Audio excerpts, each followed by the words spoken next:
Express, an international courier service.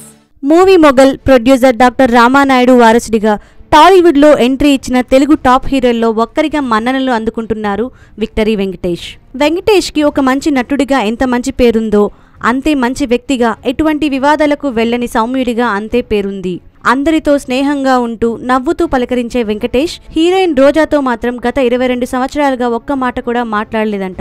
ఇంతకు 22 సంవత్సరాల క్రితం ఈ ఇద్దరి గొడవ ఏమిటంటే, హీరోయిన్ రోజా భర్త సెల్వమణి డైరెక్షన్ లో హీరో వెంకటేష్ ని పెట్టి ఓ సినిమా తీయాలనుకుంది. కొన్ని కారణాల వల్ల ఆ సినిమా ఆగిపోయింది.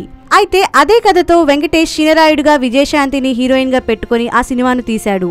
రోజా తనను హీరోయిన్ గా పెట్టినందుకు కోపంతో వెంకటేష్ ని సంజాయిషి అడగగా, విజయశాంతి ప్రొడ్యూసర్ ఛాయిస్ అని, ఇందులో నా ప్రమేయం ఏమీ లేదని ఆ గొడవని అక్కడితో సద్దుమణిగించాడు.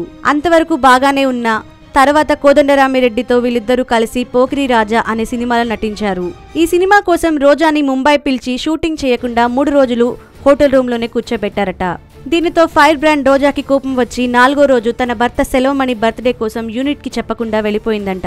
ఈ విషయం తెలుసుకున్న యూనిట్ సభ్యులు రోజాకి ఫోన్ చేయగా, నన్ను 3 రోజులు షూటింగ్ లేకుండా ఖాళీగా హోటల్లో కూర్చోపెట్టారు, 1 నెల విశ్రాంతి తర్వాత కలుద్దాం అని రోజా చెప్పిన మాటలకు కంగుతిన్న యూనిట్ హీరో వెంకటేష్ తో కాల్ చేయించినా కూడా నేను ఎవరి మాట వినను, నాకు రావడం కుదరదు అని తేల్చేసిందంట రోజా. ఇక చేసేది లేక తాను వచ్చేంత వరకు వెయిట్ చేసి షూటింగ్ కంప్లీట్ చేశారంట.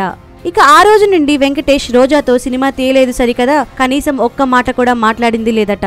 వెంకటేష్ లాంటి కామ్ పర్సన్ కే కోపం వచ్చిందంటే రోజా వెంకటేష్ ను ఎంతలా ఇబ్బంది పెట్టిందో అర్థం చేసుకోవచ్చు.